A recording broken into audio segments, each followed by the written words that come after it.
Hey everyone, it's your girl Naia here, and today we are diving into something super fascinating. We're about to react to a video titled Why the World's Sixth Ocean is Forming in Africa from the channel Half is Interesting. I mean, can you believe it? A sixth ocean?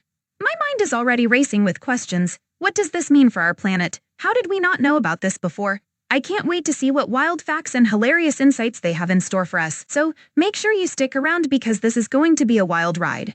And hey, if you enjoy the video, don't forget to hit that like button and subscribe to my channel for more fun reactions. Let's jump right in and explore this oceanic mystery together.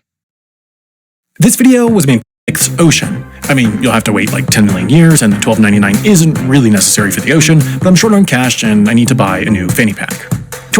Fanny packs are making a comeback, and honestly, I'm here for it. They're like the Swiss Army knife of fashion, practical and stylish. But wait, is this a pitch for a fanny pack subscription service? Because I might just sign up. To understand how this sixth ocean might form, we need to do what privileged white kids trying to get into Harvard do. Go to Africa. Specifically, to a faraway place called the Afar region, a part of Ethiopia that's home to a meeting of three tectonic plates. Tectonic plates, if you don't know, are the big pieces of the Earth's crust that slowly move and sometimes make earthquakes and stuff. To illustrate, if you imagine the Earth is a grape, tectonic plates are like if that grape had big pieces of the Earth's crust on it that slowly move and sometimes make earthquakes and stuff.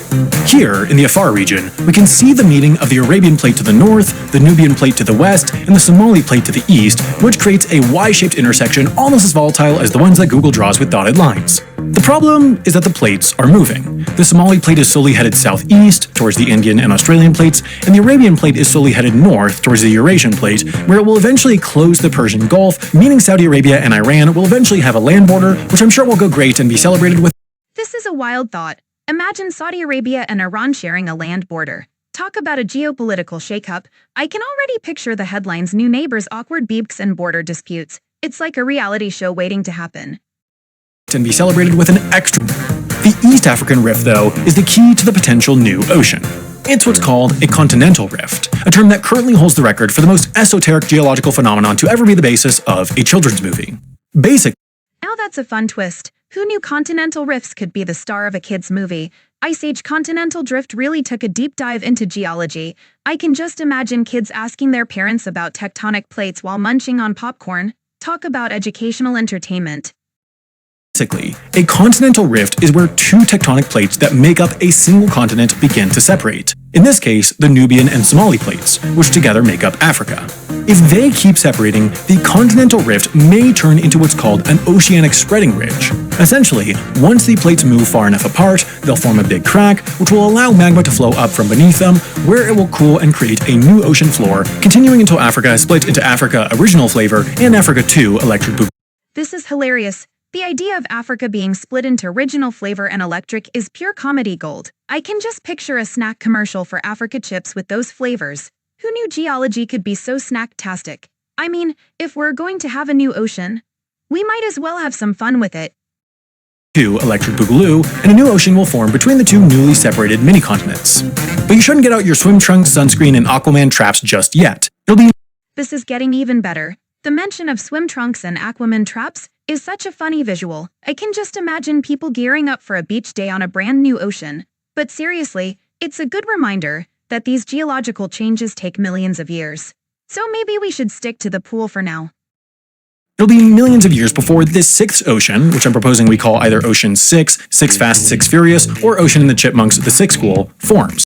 This is too good. Ocean and the Chipmunks, the Sixth School is a title I never knew I needed in my life. Can you imagine the adventures, Alvin and the gang navigating the waves, and 6 Fast, 6 Furious is just the cherry on top. Who knew ocean formation could be this entertaining? I'm all in for a movie night with that concept. School forms. In the meantime, though, the plates' slow separation has led to East Africa becoming home to a set of geological phenomena that are, much like the Facebook algorithm, equal parts. Comparing geological phenomena to the Facebook algorithm is a clever twist. It's like saying nature has its own version of social media drama. I can just imagine the rocks getting into heated debates over who gets the most likes. But seriously, it's fascinating how these natural processes can be as unpredictable as our feeds. What a wild ride.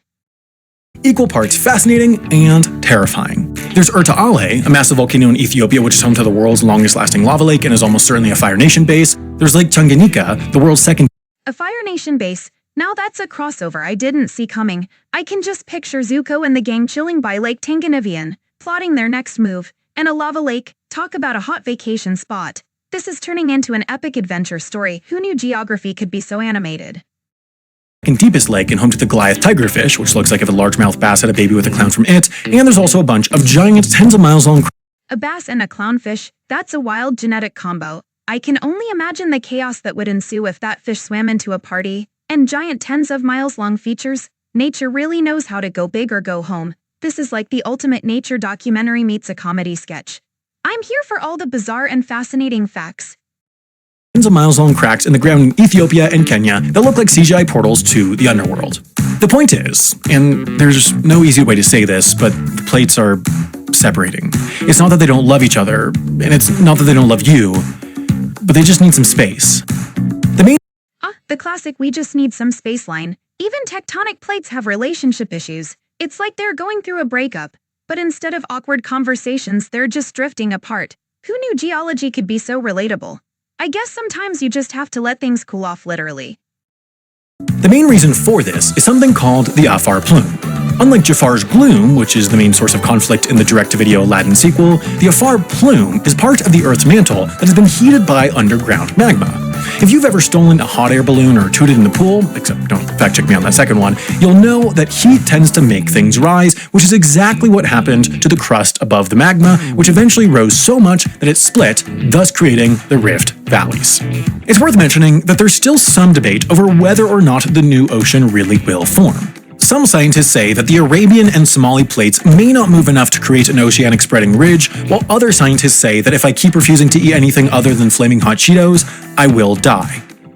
This is a bold statement. Flaming hot Cheetos might be delicious, but they definitely aren't a balanced diet. I mean, who hasn't had that moment of panic when you realize your snack choices could lead to a fiery fate? Let's hope those scientists have a better plan than just Cheetos. Will die. That's not related, but it does keep me up at night. Anyways, whether the new ocean forms or not, we're all gonna be dead in 100 years regardless, either from climate change, flaming hot Cheetos, or both. So I say we should just be grateful for the oceans we've got, except for the Southern Ocean, which I'm almost positive is a fake ocean invented by the ocean lobby to sell more waves. Now that's a wild theory. A fake ocean invented by the ocean lobby? Can just picture a secret meeting where they decided to market more waves. It's like the ultimate conspiracy theory for beach lovers. But hey, if it gets us more waves to surf on, maybe it's not such a bad idea after all. Waves.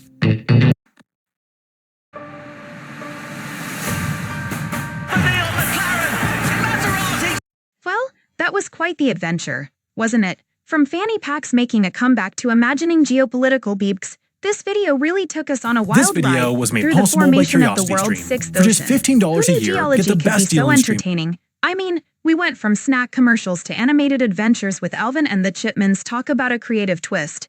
I loved how the video mixed humor with fascinating facts, making it not just informative but also a total blast to watch. And let's be real, if tectonic plates can have relationship issues, then we can definitely relate. If you enjoyed this reaction as much as I did, don't forget to give it a thumbs up and subscribe to the channel for more fun content. I can't wait to see what we'll react to next. Until then, keep it quirky and stay curious.